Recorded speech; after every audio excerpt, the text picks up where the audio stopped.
दोस्तों, स्वागत है आपका हमारे चैनल द यूनिक वर्ल्ड में। अकबर और बीरबल, गायब हुआ मुकुट।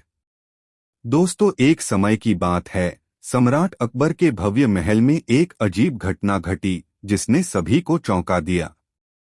अकबर की सबसे कीमती संपत्ति, एक भव्य सोने का मुकुट जो रत्नों से जड़ा हुआ था, अचानक से रॉयल खजाने से गायब हो गया। यह मुकुट न केवल सोने से बना था, बल्कि विभिन्न राज्यों से प्राप्त रत्नों से भी सुसज्जित था। इस चोरी ने पूरे दरबार को हिला दिया और अकबर बेचैन हो गए। रॉयल खजांची सेठ मनोहर बुरी तरह परेशान थे। जहांपनाह, उन्होंने सम्राट के सामने झुकते हुए कहा, मैंने खुद ही खजाने का ताला बंद किया था और गार्ड ड्यूटी पर थे, लेकिन किसी तरह मुकुट गायब हो गया। सम्राट अकबर ने अपनी चिंता जताते हुए बीरबल से कहा, बीरबल, हमें इस रहस्य को सुलझाने के लिए तुम्हारी बुद्धिमानी की आवश्यकता है। मुकुट को वापस लाओ और चोर का पता लगाओ। बीरबल शांतिपूर्वक सिर हिलाते हुए दरबार में पहुंचे और उन्होंने वचन दिया कि वह यह मामला सुलझा लेंगे। उन्होंने आदेश दिया कि सभी लोग जिनके पास खजाने तक पहुंच थी, जैसे सेवक, गार्ड और राज परिवार के सदस्य, दरबार में बुलाए जाएं। बीरबल ने सबसे पहले खजाने का निरीक्षण किया। उन्होंने कमरे के कोने कोने की जांच की ताकि किसी भी प्रकार के सुराग मिल सकें। उन्होंने गार्ड से रात की घटनाओं के बारे में पूछा। गार्डों ने बताया कि खजाने का ताला बंद था और किसी ने खजाने में प्रवेश नहीं किया। क्या तुमने रात में कोई अजीब आवाज सुनी या कुछ असामान्य देखा? बीरबल ने एक गार्ड से पूछा। गार्ड ने उत्तर दिया, नहीं बीरबल जी, सब कुछ सामान्य था, सिवाय इसके कि रात 12 बजे के करीब खजाने के दरवाजे से एक अजीब सी हल्की आवाज आई। लेकिन हमने सोचा कि शायद यह हवा या कुछ बाहर की आवाज थी। बीरबल ने इस जानकारी को ध्यान में रखते हुए एक मानसिक नोट बना लिया। इसके बाद उन्होंने सेठ मनोहर से एक साधारण सवाल पूछा, तुमने आखिरी बार मुकुट कब देखा था? सेठ मनोहर ने कहा, मैंने खुद मुकुट को रॉयल बक्से में रखा, ताला बंद किया और चाबी सम्राट को सौंप दी थी। यह कल शाम का ही समय था और मुझे पूरा यकीन है कि उस समय मुकुट सुरक्षित था। बीरबल ने सिर हिलाया और फिर राजसी सेवकों से एक एक करके पूछा कि रात में वे कहाँ थे, लेकिन किसी के पास ठोस जानकारी नहीं थी। कई घंटों की पूछताछ के बावजूद बीरबल को कोई ठोस सुराग नहीं मिला। लेकिन फिर उन्हें एक विचार आया। बीरबल की चतुर योजना। बीरबल सम्राट के पास लौटे और एक विशेष सभा आयोजित करने की मांग की।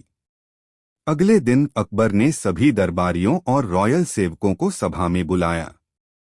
बीरबल सभा में खड़े होकर बोलने लगे, जहांपनाह, मुकुट केवल एक कीमती वस्तु नहीं है, यह आपके साम्राज्य का प्रतीक है।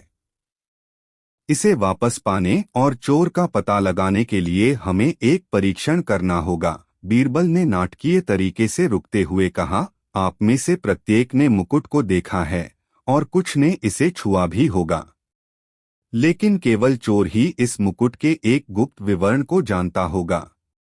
सभा में सभी चौंक गए। सम्राट अकबर उत्सुकता से सुन रहे थे। यह गुप्त विवरण क्या है? बीरबल अकबर ने पूछा। बीरबल मुस्कराए और बोले, यह परीक्षण है। मैं आपसे एक सवाल पूछूंगा। जो व्यक्ति इसका सही जवाब देगा वही चोर होगा। मुकुट के नीचे एक गुप्त लेख है, बीरबल ने विस्तार से समझाया।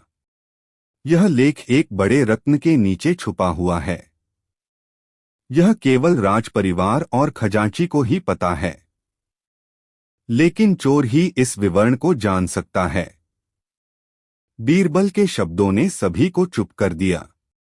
सम्राट अकबर ने ध्यान से सुना और फिर कहा, तो यह परीक्षण क्या होगा बीरबल? बीरबल ने मुस्कराते हुए कहा, यह है परीक्षण। आप में से प्रत्येक को यह सवाल पूछा जाएगा, मुकुट पर छिपी हुई वह गुप्त लेख क्या है? परीक्षण की शुरुआत। एक एक करके सभी दरबारी और सेवक से सवाल पूछा गया। कुछ ने भ्रमित होकर अनुमान लगाए, कुछ ने मुकुट की सुंदरता के बारे में बात की, लेकिन जब बीरबल ने सेठ मनोहर से वही सवाल पूछा तो उनका चेहरा बदल गया। सेठ मनोहर झिझकते हुए बोले, लेख कहता है, धरती के शासक, प्रजा के रक्षक, सबसे बड़े रत्न के नीचे। सभा में सन्नाटा छा गया। बीरबल ने तुरंत सेठ मनोहर की ओर देखा। तुमने अभी गुप्त लेख का खुलासा कर दिया है। तुम ही चोर हो, बीरबल ने शांति से कहा। सेठ मनोहर का चेहरा पीला पड़ गया। उन्होंने आत्मसमर्पण करते हुए कहा, हाँ, यह सच है। मैंने मुकुट चुराया था। मुझे लगा था कि मैं इसे बेचकर अमीर हो जाऊंगा, लेकिन कभी सोचा नहीं था कि यह गुप्त लेख मुझे पकड़वा देगा। एक मोड़। अकबर हैरान थे, लेकिन फिर भी उन्होंने बीरबल से पूछा, बीरबल, तुमने कैसे जाना कि सेठ मनोहर ही वह व्यक्ति है जो गुप्त लेख को उजागर करेगा?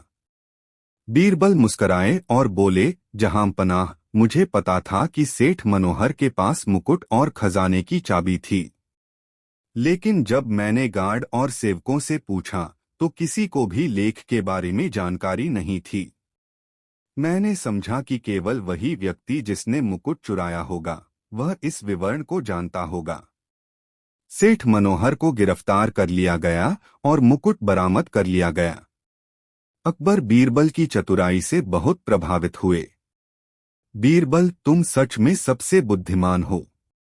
तुमने न केवल मुकुट को वापस लाया, बल्कि यह भी दिखा दिया कि बुद्धिमानी और धैर्य से किसी भी रहस्य को सुलझाया जा सकता है। शिक्षा। सभा में सभी ने तालियों से बीरबल की प्रशंसा की और सम्राट ने बीरबल से कहा, बीरबल, तुमने यह साबित कर दिया कि बुद्धिमानी और धैर्य से सबसे गहरे रहस्य भी सुलझाए जा सकते हैं। कहानी से यह शिक्षा मिलती है, बुद्धिमानी और धैर्य से कोई भी गहरा रहस्य उजागर किया जा सकता है। दोस्तों, वीडियो एक लाइक जरूर करें।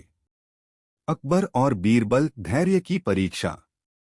एक दिन सम्राट अकबर अपने महल के बगीचे में विश्राम कर रहे थे जब उन्होंने दो दरबारियों के बीच बातचीत सुनी। दोनों यह बहस कर रहे थे कि साम्राज्य में सबसे बुद्धिमान व्यक्ति कौन है। एक दरबारी बोला, बीरबल को संदेह नहीं है, उसकी बुद्धि बेजोड़ है और उसकी चतुराई हर समस्या का समाधान करती है। दूसरा दरबारी हंसी में बोला, मैं इससे सहमत नहीं हूं। इस साम्राज्य में बहुत से बुद्धिमान लोग हैं। बीरबल चतुर हो सकता है, लेकिन बुद्धिमत्ता केवल तेज सोचने की बात नहीं है, बल्कि यह धैर्य और विवेक की बात है। यह बातचीत सुनकर अकबर ने निर्णय लिया कि वे बीरबल को एक चुनौती देंगे और देखेंगे कि कौन सही है। चुनौती। अगले दिन अकबर ने बीरबल को दरबार में बुलाया और कहा, बीरबल, मैं तुम्हारी बुद्धिमत्ता और धैर्य की परीक्षा लेना चाहता हूं। तुम्हें एक दूरस्थ गांव जाना होगा और वहां से एक विशेष फूल लाना होगा जो हर साल एक बार पहाड़ की चोटी पर खिलता है। अगर तुम यह कर पाओ तो मैं तुम्हें साम्राज्य का सबसे बुद्धिमान व्यक्ति घोषित करूंगा। लेकिन अगर तुम असफल हो गए तो मैं तुम्हें दरबार से हटा दूंगा। बीरबल ने बिना किसी हिचकिचाहट के चुनौती स्वीकार की। मैं तुरंत उस गांव के लिए निकलता हूं, जहांपना। दरबारी, जो यह देखना चाहते थे कि बीरबल इस कठिन कार्य को कैसे पूरा करता है, आपस में फुसफुसाने लगे। एक दरबारी बोला, यह तो बहुत दिलचस्प होगा। उस पहाड़ की चोटी तक पहुंचना आसान नहीं है। वह फूल बहुत दुर्लभ है और यात्रा भी बहुत कठिन है। यात्रा। बीरबल अगले दिन ही अपनी यात्रा पर निकल पड़ा। उसने नदी पार की, घने जंगलों से होते हुए और अंततः पहाड़ की तलहटी तक पहुंच गया। पहाड़ की चोटी बादलों से ढकी हुई थी और जैसे जैसे वह चढ़ रहा था, हवा और ठंडी हो रही थी। जैसे ही वह चढ़ाई करने लगा, उसे एहसास हुआ कि यह कार्य सिर्फ चतुराई का नहीं, बल्कि धैर्य और दृढ़ संकल्प का है। बीरबल ने कुछ समय आराम किया और यात्रा के दौरान जो कुछ भी सीखा था उस पर विचार किया। मैंने कई चुनौतियां झेली हैं, लेकिन यह सबसे कठिन है, उसने सोचा। यह मंजिल नहीं, बल्कि यात्रा का तरीका है जो महत्वपूर्ण है। सन्यासी से मुलाकात। कुछ दिन बाद जैसे ही बीरबल चोटी के पास पहुंचा, उसे एक वृद्ध सन्यासी मिला जो अकेले एक छोटे से झोपड़े में रह रहा था। सन्यासी शांति से ध्यान में बैठे हुए थे और बीरबल ने उनसे बातचीत करने की इच्छा जताई। सन्यासी ने अपनी आंखें खोलीं और मुस्कुराए, जैसे बीरबल की थकान को समझते हुए। तुम वह फूल खोजने आए हो, है ना? सन्यासी ने पूछा। बीरबल ने सिर हिलाकर कहा, हाँ, मैं यह फूल सम्राट अकबर को लाने के लिए लाया हूँ। सन्यासी ने बीरबल को दया भाव से देखा। मैं यहाँ कई सालों से रह रहा हूँ और मैंने बहुत से लोगों को यह फूल खोजते हुए देखा है, लेकिन बहुत कम लोग इसके असली अर्थ को समझ पाते हैं। बीरबल ने उनके पास बैठते हुए पूछा, इस फूल का असली अर्थ क्या है? सन्यासी ने कहा, यह फूल सिर्फ सुंदरता का प्रतीक नहीं है, यह धैर्य और लक्ष्य को प्राप्त करने के संघर्ष का प्रतीक है। जो लोग जल्दी में होते हैं वे कभी इसे नहीं पा सकते, और जो लोग आधे रास्ते में हार मान लेते हैं वे कभी सफल नहीं होते। बीरबल ने ध्यान से सुना और कुछ देर बाद कहा, अब मुझे समझ में आया। यह फूल नहीं बल्कि यात्रा है जो हमें सिखाती है, और उसमें जो धैर्य चाहिए वह सबसे महत्वपूर्ण है। फूल का मिलना। अगले दिन बीरबल चोटी तक पहुंच गया, जहां वह दुर्लभ फूल खिल रहा था। वह एक सुनहरी कलिका थी जिसके पंखों में हल्की सी चमक थी। बीरबल ने ध्यान से फूल तोड़ा और उसके साथ नीचे उतरने लगा, इसे बहुत संभालते हुए। जब वह पहाड़ की तलहटी में पहुंचा तो उसे एहसास हुआ कि यात्रा ने उसे बदल दिया है। उसने धैर्य सीखा और चुनौतियों ने उसे जितना कुछ सिखाया था उतना किसी पुस्तक या चतुराई से नहीं सीखा जा सकता था। बीरबल फूल के साथ महल लौट आया। वापसी। अकबर बीरबल की वापसी का बेसब्री से इंतजार कर रहे थे। जैसे ही बीरबल सुनहरी फूल के साथ दरबार में पहुंचा, दरबारी हैरान रह गए और फूल की सुंदरता पर हैरान हो गए। अकबर ने बीरबल को देखा और जिज्ञासा से पूछा, बीरबल, तुमने कार्य पूरा कर लिया है, लेकिन मुझे बताओ, इस यात्रा से तुमने क्या सीखा? बीरबल मुस्कुराते हुए बोला, जहानपनाह, मैंने यह सीखा कि धैर्य और संकल्प उतने ही महत्वपूर्ण हैं जितनी तेज सोचने की क्षमता। जो फूल मैंने लाया है वह केवल सुंदरता का प्रतीक नहीं है, बल्कि उस संघर्ष का भी प्रतीक है जो हमें उसे प्राप्त करने के लिए करना पड़ता है। अकबर ने गहरी सोच में डूबकर कहा, तो बीरबल, तुम समझते हो कि बुद्धिमत्ता केवल समस्याओं को जल्दी हल करने में नहीं है, बल्कि यह जानने में भी है कि कब रुकना चाहिए, कब सोचना चाहिए और कब संघर्ष करना चाहिए। शिक्षा। जो दरबारी पहले बीरबल की बुद्धिमत्ता पर संदेह करते थे, अब वे चुप हो गए। अकबर ने घोषणा की, बीरबल, तुमने असली बुद्धिमत्ता दिखाई है। तुम्हारी यात्रा सिर्फ फूल लाने के लिए नहीं थी, बल्कि यह हमें धैर्य का मूल्य सिखाने के लिए थी। तुमने यह सिद्ध कर दिया कि चतुराई और धैर्य दोनों ही असली बुद्धिमत्ता के लिए आवश्यक हैं। जो दरबारी पहले बहस कर रहे थे, अब वे बीरबल के सामने सिर झुका रहे थे, उनकी गहरी बुद्धिमत्ता को स्वीकार करते हुए। बीरबल की धैर्य और चतुराई ने उसे और भी सम्मान दिलवाया। इस कहानी से यह शिक्षा मिलती है कि केवल बुद्धि से ही नहीं, बल्कि धैर्य और संयम से भी किसी लक्ष्य को प्राप्त किया जा सकता है। दोस्तों, वीडियो को लाइक जरूर करें। अकबर और बीरबल, बुद्धि की परीक्षा।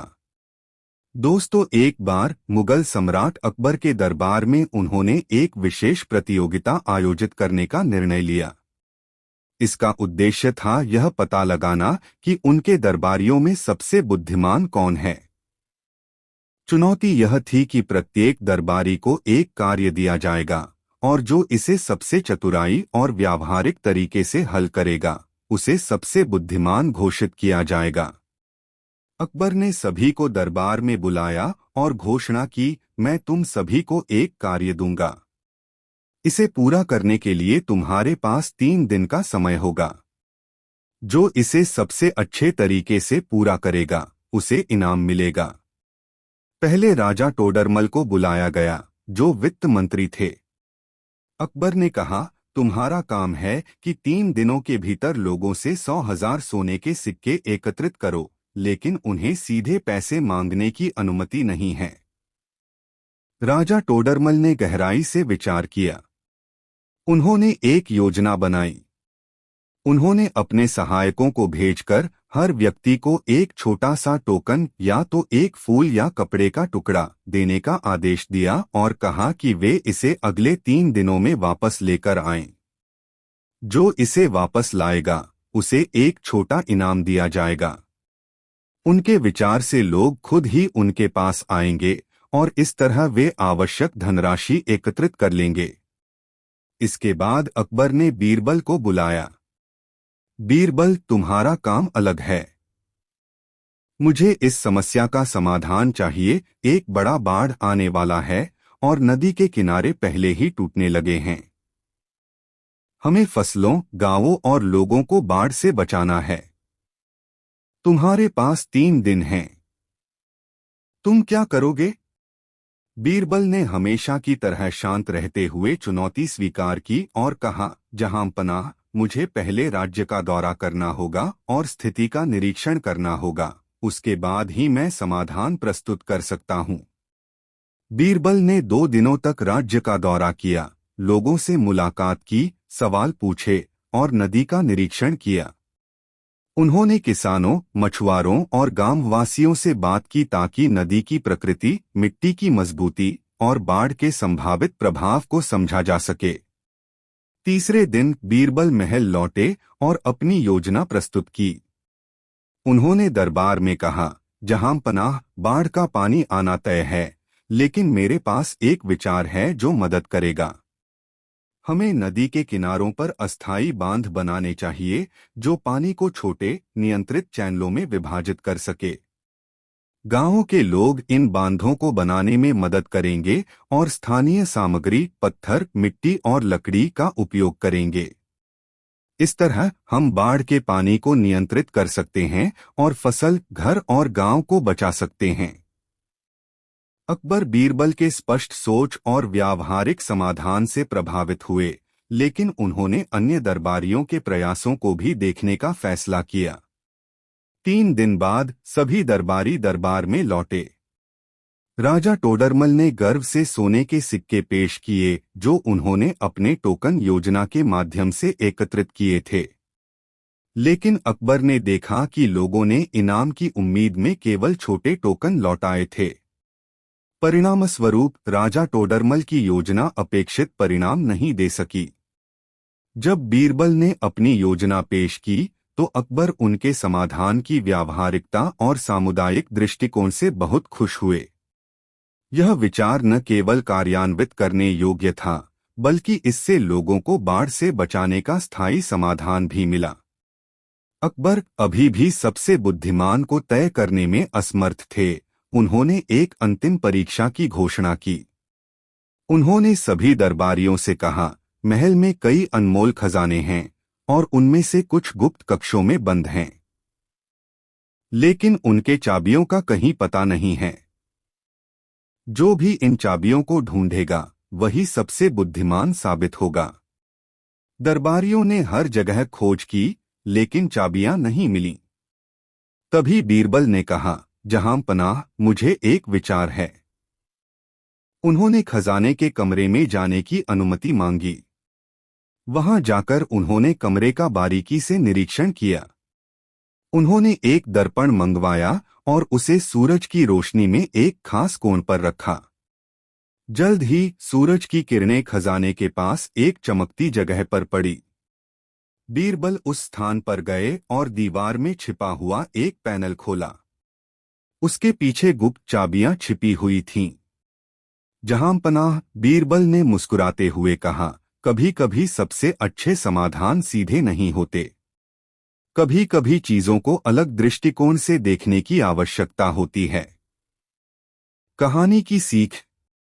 अकबर बीरबल की रचनात्मकता और बुद्धिमत्ता से गहराई से प्रभावित हुए। बोले, बीरबल, तुमने अद्वितीय बुद्धिमत्ता का प्रदर्शन किया है। तुम्हारी स्पष्ट सोच और व्यावहारिकता ने ऐसी समस्याओं को हल किया जिन्हें दूसरे समझ भी नहीं पाए। तुम हमारे दरबार के सबसे बुद्धिमान व्यक्ति हो। राजा टोडरमल और अन्य दरबारियों ने भी बीरबल की चतुराई को स्वीकार किया। उन्होंने सीखा कि बुद्धिमत्ता हमेशा चालाकी या भव्य योजनाओं में नहीं होती, बल्कि दुनिया को ध्यान से देखने, आगे सोचने और व्यावहारिक दृष्टिकोण अपनाने में होती है। इस तरह बीरबल ने फिर एक बार साबित किया कि उनकी बुद्धि अतुलनीय है और सम्राट अकबर ने उन्हें राज्य का सबसे बुद्धिमान व्यक्ति घोषित किया। यह कहानी बीरबल की समस्या समाधान की क्षमताओं और उनकी अनोखी सोच को दर्शाती है। यह हमें सिखाती है कि व्यावहारिक बुद्धिमत्ता और सूक्ष्म दृष्टि से समस्याओं को सुलझाया जा सकता है। यदि आपको और भी कहानियां चाहिए तो बताएं। दोस्तों, वीडियो को एक लाइक जरूर करें। अकबर और बीरबल।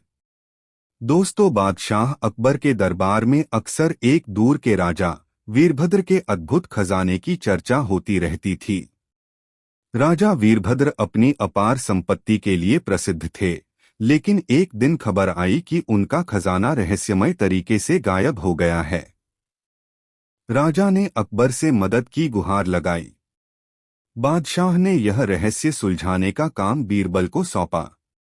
बीरबल अपने छोटे से दल के साथ राजा वीरभद्र के महल पहुंचे। वहां पहुंचते ही राजा ने बड़ी चिंता के साथ उनका स्वागत किया।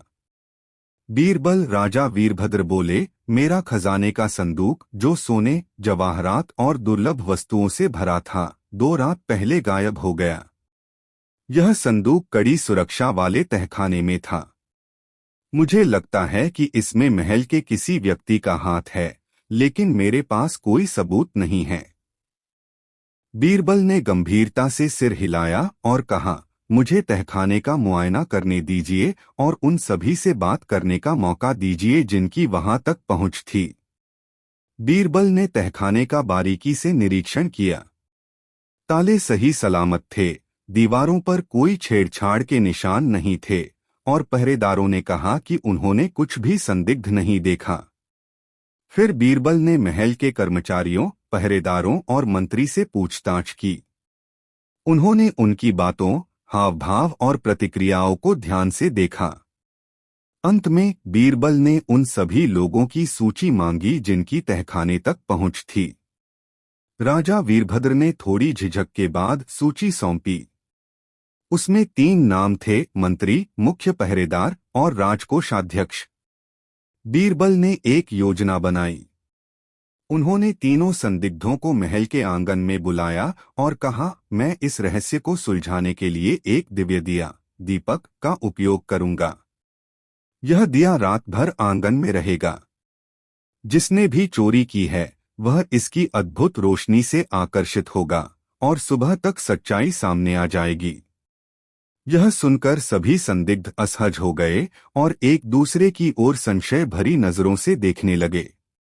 उस रात बीरबल और उनकी टीम आंगन के चारों ओर छिप गई। जैसे ही महल शांत हुआ, संदिग्ध अपने अपने कमरों में चले गए और आंगन में दिया जलता रहा। आधी रात के करीब बीरबल ने देखा कि एक छाया धीरे धीरे दिए की ओर बढ़ रही है।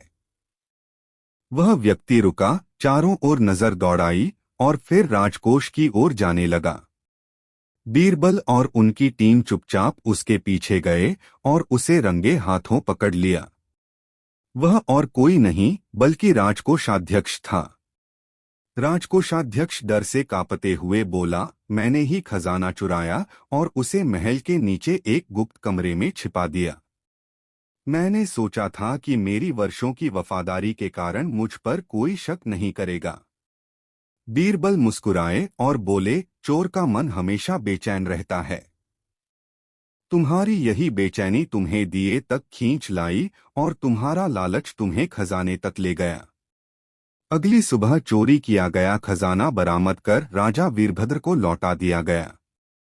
राजकोषाध्यक्ष को बादशाह के कानून के अनुसार दंडित किया गया।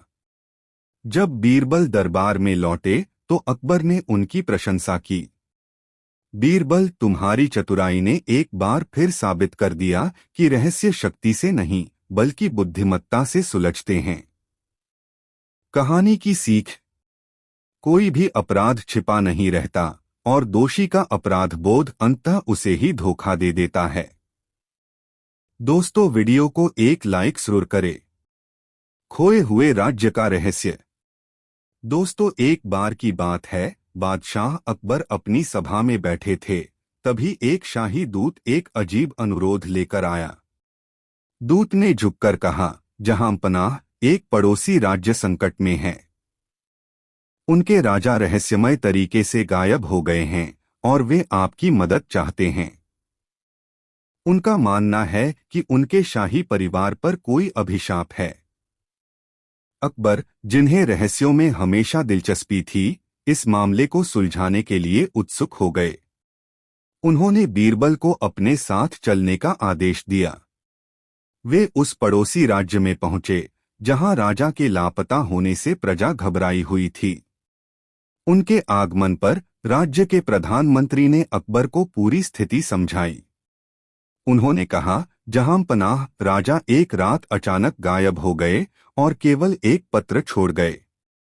उस पत्र में लिखा था कि उन्हें शाही परिवार पर लगे अभिशाप के कारण राज्य छोड़ना पड़ा। बीरबल ने ध्यान से सुना और महसूस किया कि कुछ तो गड़बड़ है। उन्होंने अकबर से कहा, जहांपनाह, इस रहस्य में कुछ खास छिपा हुआ है। हमें राजा के पत्र और उनके लापता होने की घटनाओं की गहराई से जांच करनी होगी। बीरबल ने सबसे पहले शाही परिवार के सदस्यों को बुलाकर उनसे सवाल पूछना शुरू किया। रानी, राजकुमारी और शाही सलाहकार सभी सदमे में लग रहे थे। कोई भी राजा के अचानक गायब होने का ठोस कारण नहीं बता सका। फिर बीरबल राजा के शयन कक्ष में गए। कमरा वैसे ही व्यवस्थित था जैसे कोई गड़बड़ी ही न हुई हो। उन्होंने राजा द्वारा छोड़े गए पत्र को ध्यान से पढ़ा। पत्र बहुत शांत और औपचारिक स्वर में लिखा गया था, जो इतनी गंभीर स्थिति के लिए अजीब लग रहा था। जहांपनाह, मुझे लगता है कि राजा का गायब होना अपने आप में एक पहेली है, बीरबल ने सोचते हुए कहा। अकबर, जो इस रहस्य को सुलझाने के लिए उत्सुक थे, सहमत हो गए। हमें इस अभिशाप और राजा के गायब होने की असली वजह का पता लगाना होगा। बीरबल ने शाही परिवार के ज्योतिषी से मिलने का निश्चय किया। वह राजा के परिवार को सलाह देने के लिए जाना जाता था और उसने कई मौकों पर उनका मार्गदर्शन किया था। बीरबल और अकबर ज्योतिषी के पास बैठे, जिसने तुरंत अभिशाप की बात करनी शुरू कर दी। ज्योतिषी ने कहा, यह अभिशाप राजा के पूर्वजों पर एक शक्तिशाली तांत्रिक द्वारा कई पीढ़ियों पहले डाला गया था। अभिशाप कहता है कि जैसे ही राज्य समृद्धि प्राप्त करेगा और प्रजा शांति से रहेगी, राजा रहस्यमय तरीके से गायब हो जाएगा और राज्य अपनी चमक खो देगा। बीरबल ने ध्यान से सुना, लेकिन ज्योतिषी की बातों में कुछ गलत लगा। उन्होंने पूछा, ज्योतिषी जी, क्या आपने इस अभिशाप के बारे में किसी प्राचीन ग्रंथ में पढ़ा है? ज्योतिषी एक पल के लिए हिचकिचाया, फिर कहा, हाँ, मैंने इसे पुराने शास्त्रों में पढ़ा है। यह एक प्रसिद्ध भविष्यवाणी है। बीरबल हालांकि संतुष्ट नहीं थे। उन्हें संदेह हुआ कि ज्योतिषी इस मामले में एक बड़ी साजिश का हिस्सा हो सकता है। बीरबल ने ज्योतिषी के पास से विदा ली और अकबर को अपनी योजना के बारे में बताया। बीरबल ने सुझाव दिया कि वे राज्य के अभिलेखागार आर्काइव्स में जाएं। वहां वे प्राचीन ग्रंथों और दस्तावेजों की खोज करेंगे जो सच्चाई को उजागर कर सकते हैं। जैसे ही वे दस्तावेजों के विशाल संग्रह की जांच कर रहे थे, बीरबल को एक अजीब पत्र मिला जो धूल भरी अलमारी में छिपा हुआ था। यह एक प्राचीन पत्र था और बीरबल की आशंका सही निकली। यह पत्र उसी ज्योतिषी का लिखा हुआ था जिसने अभिशाप की बात कही थी। पत्र में कई वर्षों पहले की योजना का उल्लेख था जिसमें राज्य को अभिशापग्रस्त दिखाने की साजिश रची गई थी। इस पत्र में बताया गया था कि ज्योतिषी और कुछ शाही सलाहकारों ने राजा को गायब दिखाने की साजिश रची थी ताकि राज्य में अस्थिरता पैदा हो और वे सत्ता पर कब्जा कर सकें। सच्चाई यह थी कि राजा को शाही परिवार ने छुपा दिया था ताकि वह इन साजिशकर्ताओं से सुरक्षित रह सकें। बीरबल ने अपनी खोज के बारे में अकबर को तुरंत सूचित किया। दोनों ने मिलकर लोगों के सामने साजिश का पर्दाफाश करने की योजना बनाई। अगले दिन उन्होंने ज्योतिषी, शाही सलाहकारों और प्रजा को शाही दरबार में बुलाया। बीरबल ने सभा में कहा, मैंने तथाकथित अभिशाप के पीछे की सच्चाई का पता लगा लिया है। कोई अभिशाप नहीं था, बल्कि यह प्रजा को धोखा देने की एक साजिश थी। इस साजिश के पीछे ज्योतिषी और कुछ शाही सलाहकारों का हाथ था। इसी समय राजा प्रकट हुए, जीवित और सुरक्षित। यह देखकर प्रजा हैरान रह गई। ज्योतिषी ने अपने बचाव में बहाने बनाने की कोशिश की, लेकिन सबूतों के सामने उसकी एक न चली। बीरबल ने वह प्राचीन पत्र पेश किया जिसने सारे संदेह दूर कर दिए। ज्योतिषी को गिरफ्तार कर लिया गया और साजिश में शामिल शाही सलाहकारों को भी कैद कर लिया गया। राज्य में शांति बहाल हुई और राजा ने अकबर और बीरबल का धन्यवाद किया। जब वे अपने राज्य लौटने लगे तो अकबर ने कहा, एक बार फिर तुमने साबित कर दिया कि तुम्हारी तीव्र बुद्धि से कोई भी साजिश नहीं बच सकती। तुम्हारी चतुराई ने हमें विजय दिलाई। बीरबल ने विनम्रता से मुस्कुराते हुए उत्तर दिया, जहां पनाह, सिर्फ बुद्धिमानी ही नहीं बल्कि धैर्य और सूझबूझ से ही बड़े बड़े रहस्य सुलझाए जा सकते हैं।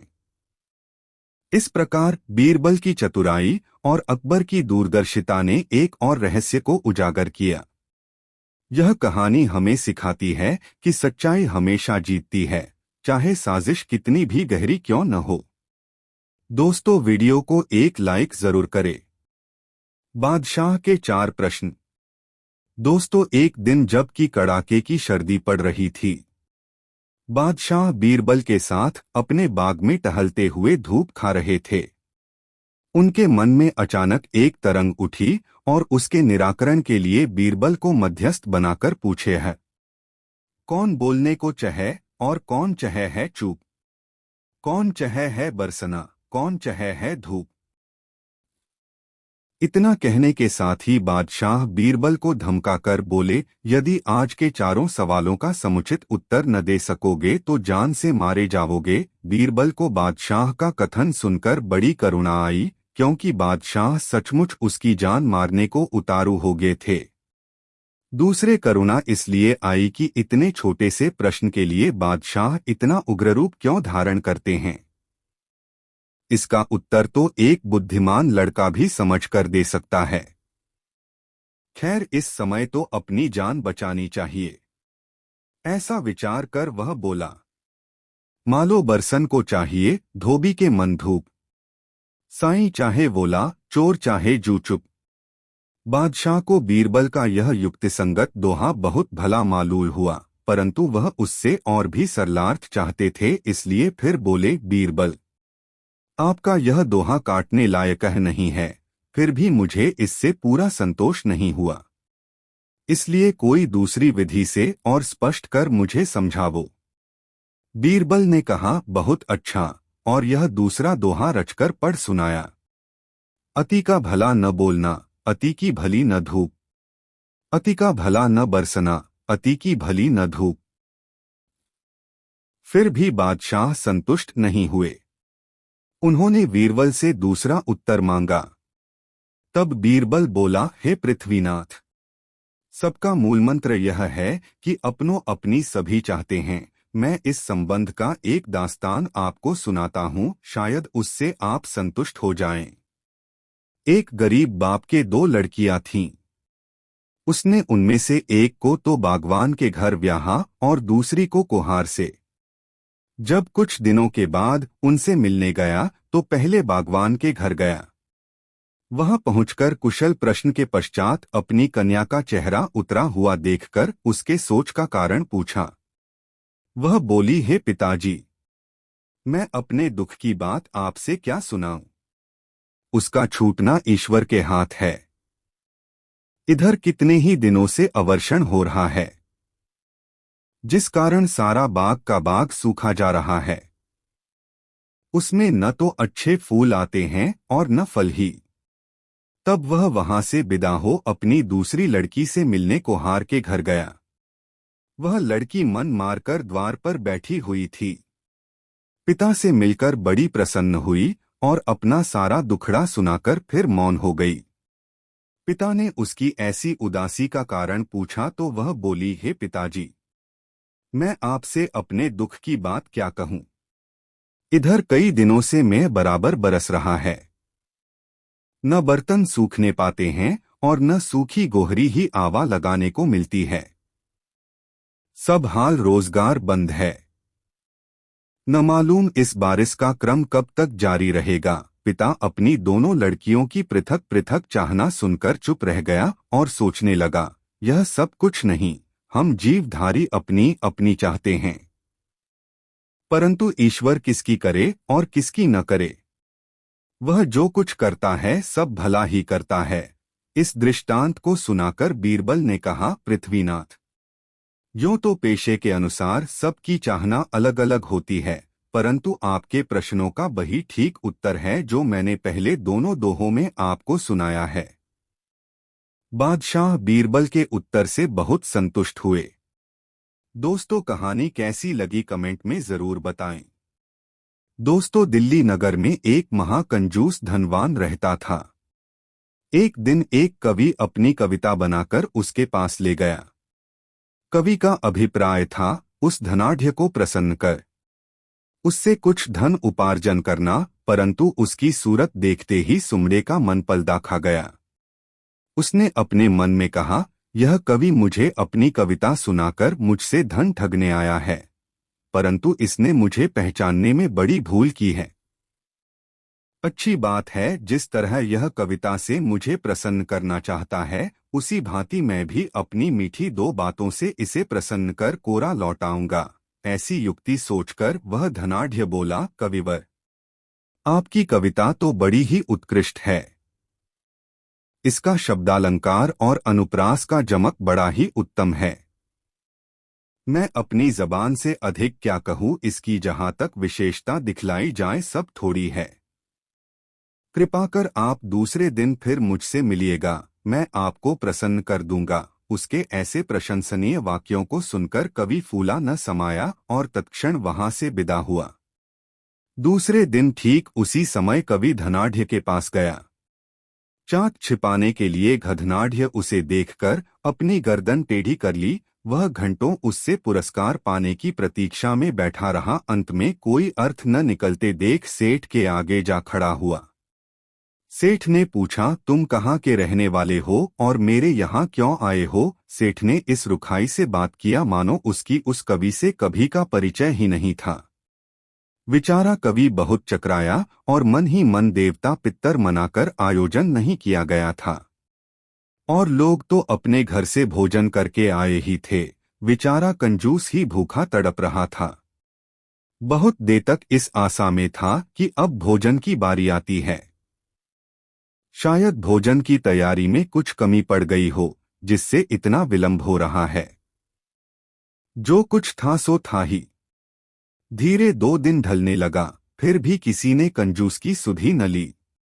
तब वह बोला, क्यों भाई, अब भोजन में कितनी देर है, शीघ्रता करो। कवि का मित्र बोला, कैसी शीघ्रता श्रीमान जी? सुमड़े ने कहा, क्या आपने मुझे आज के लिए निमंत्रण नहीं दिया था क्या? तब तक बीरबल बोल उठा, सो तो आपने ठीक कहा है, परंतु यह बात केवल आपको प्रसन्न करने के लिए कही गई थी, नहीं तो भला इतनी देर क्यों कर होती। हम लोग तो कभी के भोजन कर चुके हैं। ऐसी कोरी चापलूसी से सुमड़े का मुख लाल हो गया और वह अपनी बड़ी बड़ी आंखें चढ़ाकर बोला, तुम लोग बड़े उच्छृंखल जान पड़ते हो, जो किसी को निमंत्रण देकर बुलाना और फिर उसकी हंसी करना। इसी प्रकार की अनेक बातें कह कहकर वह कंजूस कमर कसकर लड़ने पर आमादा हो गया। बीरबल ने देखा कि अब बात बहुत आगे बढ़ जाएगी, इसलिए बीच बिचाव के अभिप्राय से बोला, आप तो एक उच्च कोटि के रईस हैं, फिर आपको यह विचार पहले ही आना चाहिए था। क्या आपने इस कवि को ठट्टबाजी में नहीं टाला था? क्या आपके उस मनोरंजन से इसको कष्ट नहीं हुआ था? सुमड़े ने कहा, ठोक ठोक बतलावो, वह कौन सा कवि है और आप कौन हैं? बीरबल बोला, मैं बीरबल हूँ। अब भलाई की बात यह है कि इसी समय इस कवि की राजी करो, नहीं तो कानूनन तुम्हें दंड दिया जाएगा। बेचारा सुमड़ा बीरबल के नाम से डर गया और तुरंत अपने कहे के अनुसार रुपए देकर कवि को प्रसन्न कर दिया। किसी ने ठीक कहा है, सीधे अंगुली घो नहीं निकलता। दोस्तों, वीडियो को एक लाइक जरूर करें। बुद्धिमत्ता की परीक्षा। दोस्तों, एक बार की बात है, सम्राट अकबर अपनी दरबार में गहरे विचारों में डूबे हुए थे। वह कई दिनों से एक समस्या पर विचार कर रहे थे। वह अपने कई विश्वसनीय मंत्रियों में से नए मुख्य सलाहकार का चुनाव कैसे करें। हर मंत्री की अपनी ताकत थी, लेकिन अकबर जानना चाहते थे कि उनमें से कौन सबसे बुद्धिमान है। वह कुछ देर तक सोचते रहे, फिर उन्होंने फैसला किया कि वे उन्हें एक परीक्षा देंगे। बीरबल को अपने पास बुलाते हुए अकबर ने कहा, बीरबल, मेरे पास एक विचार है।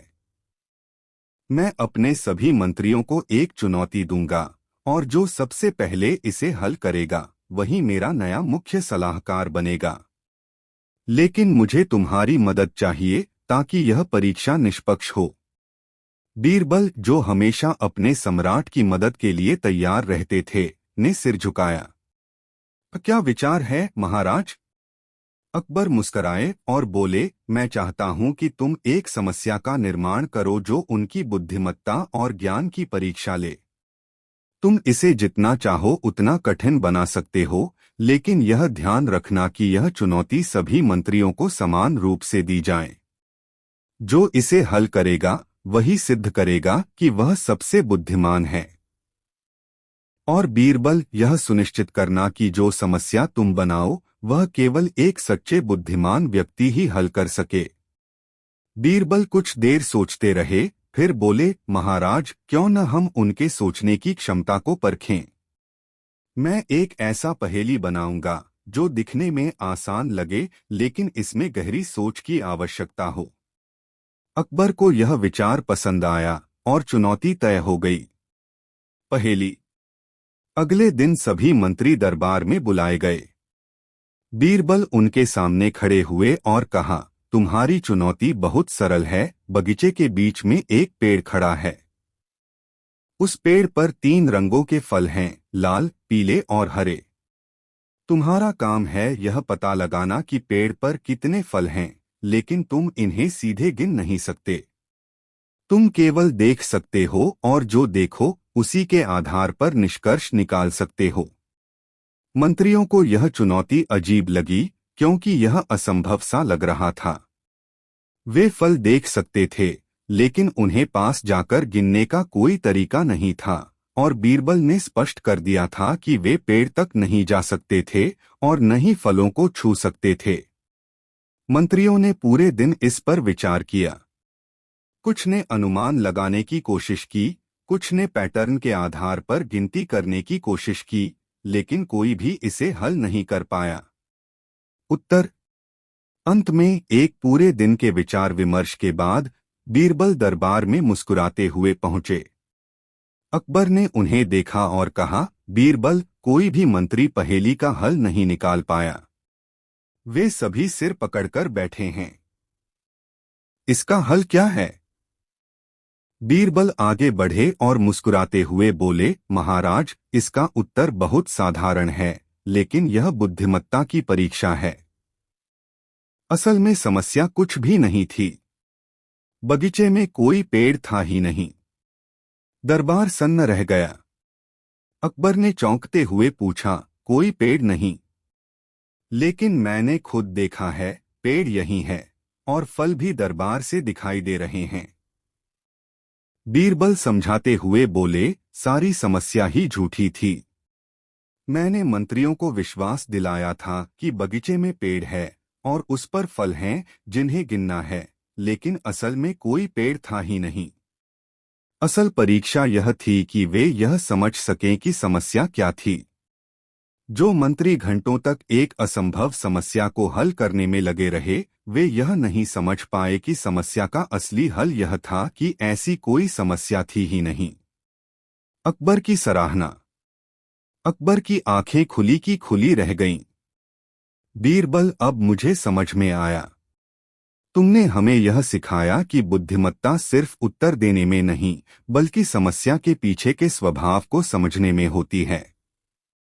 तुमने न केवल समस्या का हल निकाला, बल्कि यह भी दिखाया कि किसी समस्या को समझने और सही तरीके से विश्लेषण करने का कितना महत्व है। सभी मंत्री जो अपने अपने तरीके से काल्पनिक फलों को गिनने में लगे हुए थे, अब खुद को बहुत ही छोटा महसूस कर रहे थे। उन्होंने बीरबल को श्रद्धा से नमन किया और उसकी बुद्धिमत्ता को स्वीकार किया। अकबर ने बीरबल की ओर मुस्कुराते हुए देखा और कहा, बीरबल, तुम्हारी बुद्धिमत्ता ने एक बार फिर से साबित कर दिया कि ज्ञान सिर्फ उत्तर देने में नहीं, बल्कि सोचने की क्षमता में होता है। तुमने हमें एक अमूल्य पाठ दिया है। शिक्षा। इस कहानी से यह शिक्षा मिलती है कि बुद्धिमत्ता केवल समस्याओं के उत्तर देने में नहीं होती, बल्कि उन समस्याओं के पीछे की वास्तविकता को समझने में होती है। बीरबल की चतुराई ने मंत्रियों और अकबर को यह सिखाया कि कभी-कभी सबसे महत्वपूर्ण काम यह है कि हम किसी समस्या को ध्यान से देखकर सही दृष्टिकोण से सोचें और समाधान का रास्ता ढूंढें।